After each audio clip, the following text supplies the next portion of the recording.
Now let's practice chest compressions. Before we start, you need to make sure the victim is on a firm, flat surface, lying face up. If you need to remove any clothing from the front of the victim's chest, do it quickly. A bit later in this course, we'll talk about what to do if someone is unresponsive, not breathing, but does have a pulse. But right now, we're assuming you don't feel a pulse, so compressions are needed.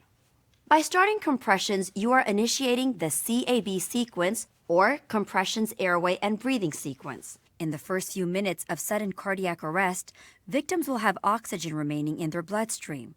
So starting CPR with chest compressions can pump that oxygenated blood to the victim's brain and heart. After you give compressions, open the victim's airway and deliver breaths. It's important to minimize interruptions in chest compressions to less than 10 seconds. Each time you stop compressions, the blood flow to the heart and brain decreases significantly. Once you resume compressions, it takes several compressions to increase blood flow to the heart and brain back to the same levels.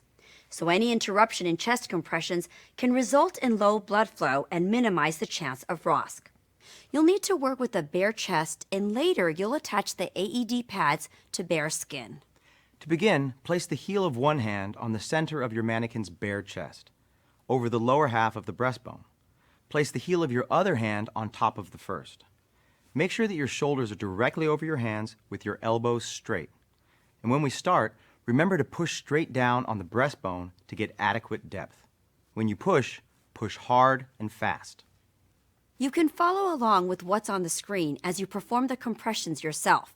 You'll perform 3 sets of 30 compressions. And remember, we'll be performing compressions at a rate between 100 and 120 per minute while counting them out loud, making sure the compressions are at least 2 inches or at least 5 centimeters deep, and allowing the chest to recoil between each compression. We'll pause here to give everyone time to get into position.